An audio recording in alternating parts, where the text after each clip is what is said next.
সমস্ত সদস্যরা কাজ করছেন না, মেহেরবানি করে মজলিসে এসে বসুন। নিশ্চিত গ্রামের প্রতিটা বাড়িতে কম বেশি মেহমান এসেছেন, আপনারাও জলসায় এসে বসে যান।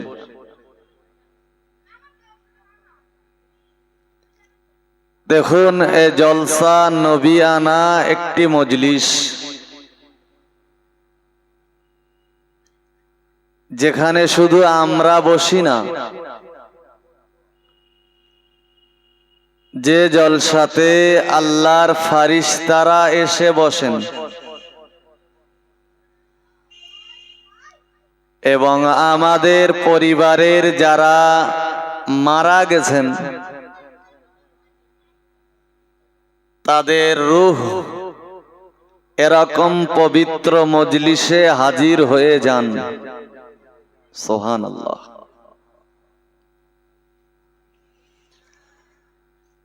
তো যারা মাইকে কান লাগিয়েছেন, মেহেরবানি করে মজলিসে এসে বসে যান। আমি আপনাদের মাঝে এসে বসেছি, কিছু বলবার নিয়ত করছি। আমরা যারা এখানে বসেছি সবাই বিশ্বাস করি আমরাও একদিন মরে যাব।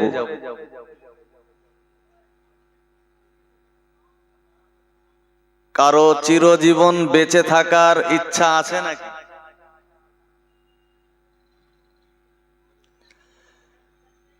আমরা মরে যাব, মাটির সাথে মিশে যাব, আমাদের হাড় গোড় সব মাটি হয়ে যাবে। কারণ কেতাবের ভিতরে এসেছে, কুল্লু মাখলুকিন হাদিসুন, প্রতিটা সৃষ্টির ধ্বংস আছে। তা সে প্রাণী হোক, উদ্ভিদ হোক, জড় হোক, একটা সময় নষ্ট হয়ে যায়। প্রাণ যার আছে তাদের তো মরণ অবধারিত। ছোট থেকে বড় উদ্ভিদ একদিন নষ্ট হয়ে যায়। আমাদের বাড়িতে যে সমস্ত জড় পদার্থ আছে, সে চেয়ার হোক, টেবিল হোক, বাড়ির কোনো আসবাবপত্র হোক, একদিন নষ্ট হয়ে যায়, ঠিক কি না? জামা কাপড় পর্যন্ত ছিঁড়ে যায়। মহান আল্লাহ কোরআন শরীফে বললেন, কুল্লু নাফসিন যায়িকাতুল মাউত, প্রাণ যার রয়েছে মরণ তার অবধারিত।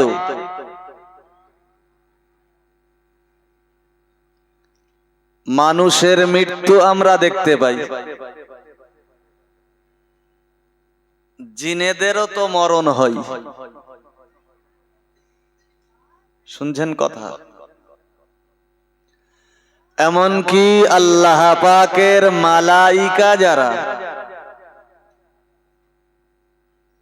তাদেরও মরণ হবে। ইভেন যে ফারিস্তা আমাদের জাহান কবজ করেন, যার নাম আজরাইল,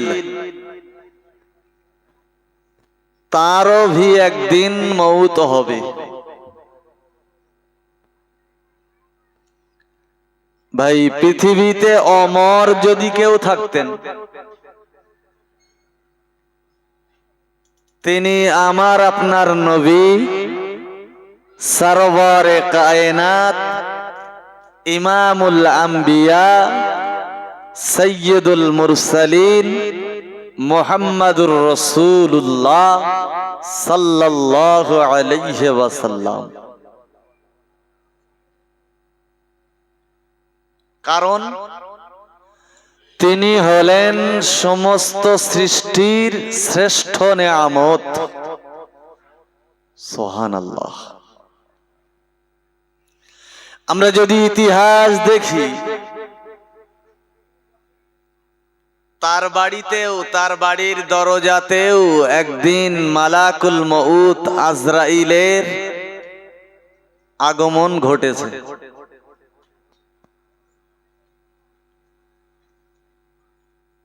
আমরা সবাই জানি মাত্র 63 বছর বয়সে রাসূলুল্লাহ পৃথিবী ছেড়ে বিদায় নিয়েছেন। ঠিক যে বয়সে আমাদের কাজের স্পিরিট আরো বেড়ে যায়, তাই না? 20-25 বছর তো আমাদের খেলাধুলোই কেটে যায়।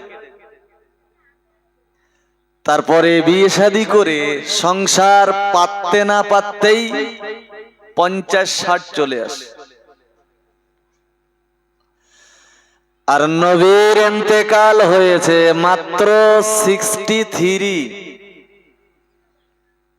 63 বছর বয়সে। মানে ওই বয়সে আমাদের কাজের গতি আরো দ্বিগুণ বাড়ে, ঠিক না ভুল? দেখবেন আপনি মোটে চলতে পারে না, তারপরেও মাঠে যে কাজ কাম করছে। আমরা জিজ্ঞাসা করি, চাচা হাঁটুও সোজা হয় না, এখনো মাঠে? বলে, খোকা কি করব, ছেলেটা তো বেকার, কিছু করে দিয়ে যায়। তাহলে যে বয়সে আমাদের কাজের গতি বেড়ে যায়, সেই বয়সেই প্রিয় নবী সাল্লাল্লাহু আলাইহি ওয়াসাল্লামের ইন্তেকাল হয়েছে। আজরাইল আল্লাহ পাকের হুকুমে নবীর বাড়িতে, নবীর দরজায় এসে দাঁড়িয়েছেন। নবীর কাছে আসলে সালাম দেবে না? সালাম দেবে না? সালাম দেবে তো। আসসালাতু ওয়াসসালামু আলাইকা ইয়া রাসূলুল্লাহ, আসসালাতু ওয়াসসালামু আলাইকা ইয়া হাবিবাল্লাহ। ও বাবাজিরা, প্যারা নবী মুহাম্মাদুর রাসূলুল্লাহ অসুস্থ অবস্থায় পড়ে রয়েছেন। আম্মা জান আয়েশার হুজরাতে, মানে উনি যখন অসুস্থ হয়ে পড়লেন, ওনার স্ত্রীদেরকে ডাকলেন, ডেকে বললেন, দেখো আমি তো শারীরিকভাবে দুর্বল, তো আমি যদি আয়েশার হুজরাতে বাকি দিনগুলো থাকি, তাহলে আমার ইবাদত বন্দেগী করতে সুবিধা হবে। কারণ হাজী সাহেবরা জানেন, আয়েশার হুজরা মানেই মসজিদ নববী। তো ওনার অন্যান্য স্ত্রী যারা, তারা বললেন, হুজুর আপনি যাতে খুশি, আমরা তাতে খুশি। সুবহানাল্লাহ। ওগো আল্লাহর বান্দা, মনে রাখো, আমি বিস্তার বিবরণ দেব না।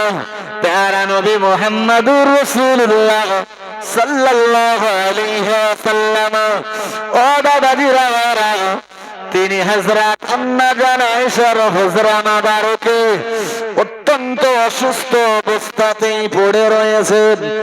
ও বাবাজিরা, দয়ার নবী মুহাম্মাদুর রাসূলুল্লাহ সাল্লাল্লাহু আলাইহি ওয়াসাল্লামের বাড়িতে আল্লাহর ফেরেশতা আজরাইল এসে সালাম দিলেন।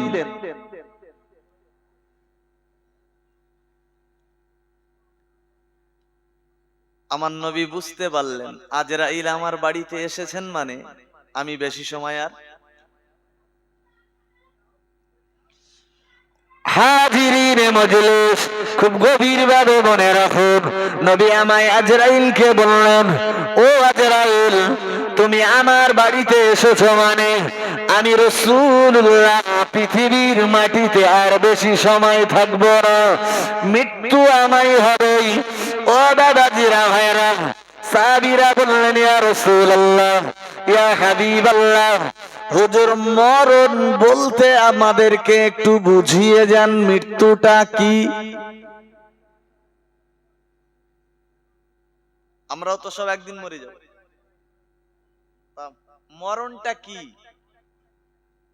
নবী বললেন, আল মাউতু জিসরুন ইয়াসিলুল হাবিবা ইলাল হাবিব। মরণ একটা ব্রিজের ন্যায়, একজন বন্ধুকে আর একজন বন্ধুর সাথে সাক্ষাৎ করিয়ে দেওয়ার একটা মাধ্যম। জোরে বলুন সুবহানাল্লাহ। আজরাইল বললেন, হুজুর, আপনার বন্ধু, আপনার স্রষ্টা আপনাকে নিয়ে যাওয়ার জন্য আমাকে পাঠিয়েছে, তবে আমি আপনাকে জোর করব না।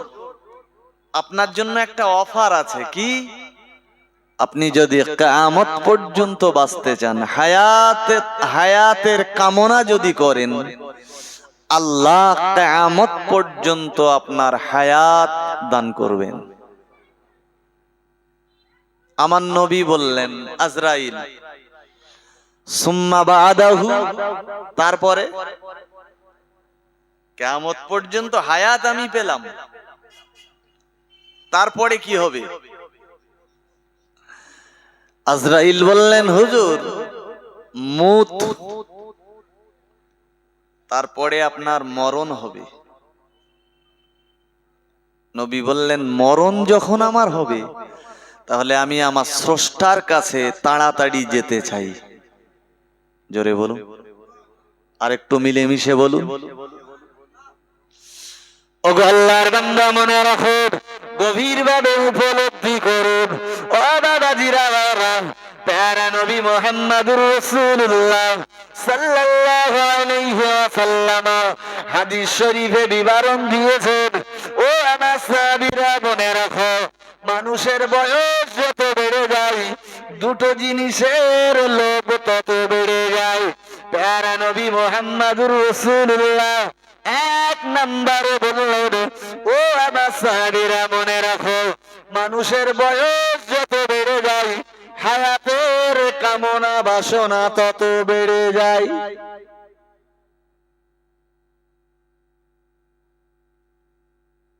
দেখেননি, আমরা যারা বৃদ্ধ হয়ে গেছি, মনে মনে হয় দুনিয়ার মায়াই পড়ে বলি, আল্লাহ, আর যদি কটা দিন বাঁচিয়ে রাখতে। কারণ এ পৃথিবী ছেড়ে যেতে কারণ মন চাই, মন চাই। কিন্তু আমার নবী বলছেন, আজরাইল, যদি আমার মরণ হয়, আমি আমার স্রষ্টার কাছে দেরি করে যেতে চাই নে, তাড়াতাড়ি যেতে চাই।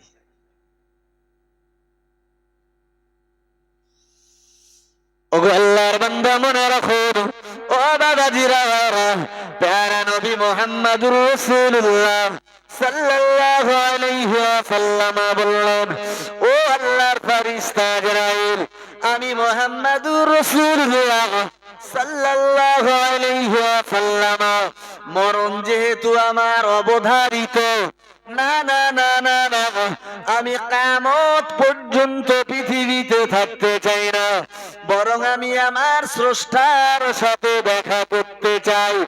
ও দাদাজিরা, প্যারা নবী মুহাম্মদুর রাসূলুল্লাহ কেবলমাত্র দোয়ার আপিল করলেন, তিনি দোয়ার দরখাস্ত করলেন, ও আজরাইল, আমি একটিবারের জন্য ফারিস্তা জিবরাইলের সাথে কথা বলতে চাই। ও দাদাজিরা, বিন্দু বিসর্গ দেরি হলো না, আল্লাহর ফারিস্তা জিবরাইল এসে সালাম দিলেন, আসসালাতু আসসালামু আলাইকা ইয়া রাসূলুল্লাহ, আসসালাতু আসসালামু আলাইকা ইয়া হাবিবাল্লাহ। ও দাদাজিরা, প্যারা নবী মুহাম্মদুর রাসূলুল্লাহ সাল্লাল্লাহু আলাইহি ওয়াসাল্লাম বললেন, ও জিবরাইল, আমার বাড়িতে আজরাইল এসে দাঁড়িয়ে রয়েছে, তুমি আমায় সংবাদটা দাও, আমার অবর্তমানে আমার গুনাহগার উম্মতের উপায় কি হবে। ও দাদাজিরা, সেদিন জিবরাইল বলেছিলেন, ইয়া রাসূলুল্লাহ, ইয়া হাবিবাল্লাহ, হুজুর, আপনার উম্মতের দায়িত্ব স্বয়ং আল্লাহ নিজের কাঁধে তুলে নিয়েছেন। জোরে বলুন, আর একটু মহব্বত করে বলুন। আমাদের দায়িত্ব কে নিয়েছে? আল্লাহ নিয়েছে দায়িত্ব। নবী আমার ইন্তেকালের সময় পরিবারের কথা ভাবেননি, ছেলে মেয়েদের কথা ভাবেননি, আত্মীয় স্বজনের কথা ভাবেননি, তিনি ভেবেছেন উম্মতের কথা। আর একটু মিলিয়ে